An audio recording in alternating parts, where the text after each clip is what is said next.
दिव्यांग बच्चों को देखकर अपने आंसू नहीं रोक पाई राष्ट्रपति द्रौपदी मुर्मू। मेरे आंखों से तो पानी रुके नहीं रुका।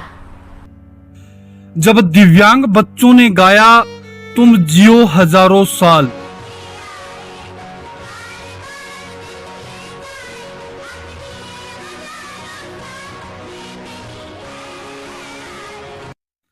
मौका था राष्ट्रपति द्रौपदी मुर्मू के जन्मदिन का।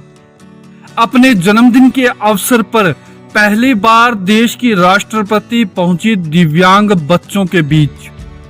अपना जन्मदिन मनाने के लिए राष्ट्रपति द्रौपदी मुर्मू देहरादून के राष्ट्रीय दृष्टि दिव्यांगजन सशक्तिकरण संस्थान में, जो कि उत्तराखंड में है, वहां पहुंचकर दिव्यांग बच्चों के बीच में अपना जन्मदिन मनाया।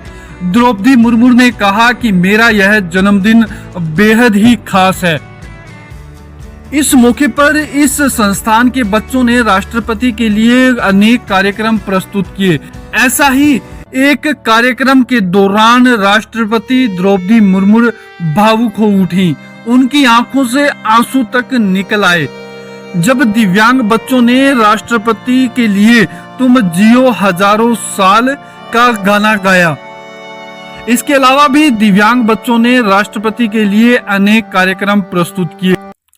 इसके बाद द्रौपदी मुर्मू ने दिव्यांग बच्चों को संबोधित करते हुए सरकार ने जो दिव्यांगों के लिए योजनाएं चला रखी हैं, उन योजनाओं के बारे में बताया कि किस प्रकार सरकार दिव्यांग लोगों को सशक्त बनाने पर काम कर रही है। उन्होंने सुगम्य भारत योजना का भी जिक्र किया। आइए सुनते हैं द्रौपदी मुर्मू ने अपने भाषण में दिव्यांगों के लिए क्या कहा। के लिए समर्पित इस संस्थान में आप सबके बीच आकर मुझे अत्यंत प्रसन्नता हो रही है। दृष्टिबाधित लोगों को शिक्षण तथा प्रशिक्षण प्रदान करने और उन्हें रोजगार उपलब्ध कराने वाले के साथ साथ समाज को उनके प्रति जागरूक बनाने में योगदान के लिए मैं इस संस्थान से जुड़े सभी लोगों की बहुत बहुत सराहना करती हूँ। किसी देश या समाज की प्रगति का अनुमान इस बात से लगाया जा सकता है कि उस समाज के लोगों द्वारा दिव्यांगजनों के साथ कैसा व्यवहार किया जाता है। भारत का इतिहास संवेदनशीलता एवं समावेशिता के प्रेरक प्रसंगों से भरा पड़ा है। हमारी संस्कृति और सभ्यता में मानवीय करुणा एवं प्रेम के तत्व हमेशा रहे। राष्ट्रीय शिक्षा नीति 2020 में दिव्यांग बच्चों को अन्य बच्चों के समान अच्छी शिक्षा के अवसर प्रदान करने का प्रावधान है। सुगम्य भारत अभियान के माध्यम से सरकार दिव्यांगजनों के सशक्तिकरण और समान भागीदारी के लिए प्रयत्नशील है।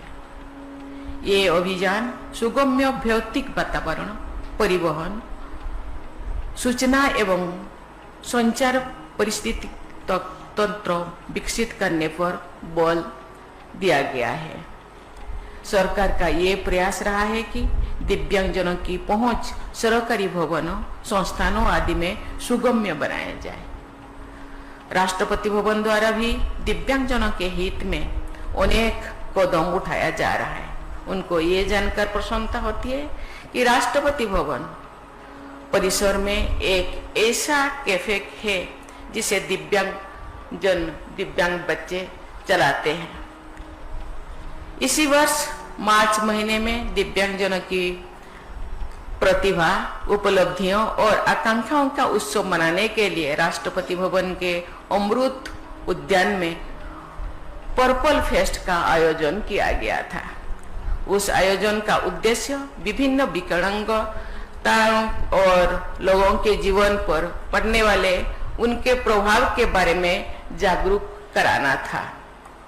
साथ ही दिव्यांगजनों को समझने, उन्हें स्वीकार करने तथा समाज में समावेश को बढ़ावा देना भी एक उद्देश्य था। मेरा मानना है कि दिव्यांगजनों के जीवन के हर क्षेत्र में प्रोत्साहित करने के प्रयास समाज द्वारा अवश्य किए जाने चाहिए। आज का युग विज्ञान और तकनीकी का युग है। उन्नत तकनीकी की सहायता से दिव्यांगजन भी मुख्य धारा में अपने योगदान देने में सक्षम हो सकते हैं।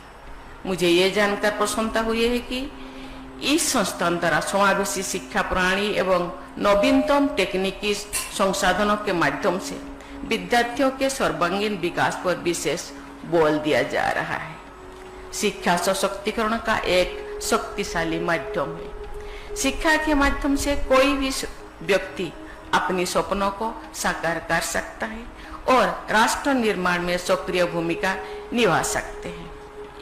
मुझे ये जानकर बहुत खुशी हो रही है कि इस संस्थान के आदर्श विद्यालय के विद्यार्थी कंप्यूटर, गणित, विज्ञान, संगीत, नृत्य एवं खेलकूद जैसे विभिन्न क्षेत्रों में उल्लेखनीय प्रतिभा का प्रदर्शन कर रहे हैं। छोटे छोटे बच्चे द्वारा प्रस्तुत मनोरंजन सांस्कृतिक कार्यक्रम में हम सब ने उनकी प्रतिभा अभी देखा। मेरे आंखों से तो पानी रुके नहीं रुका। ये मुझे लगता है ये गले से नहीं गा रहे थे, ये हृदय से गा रहे थे। जैसे कि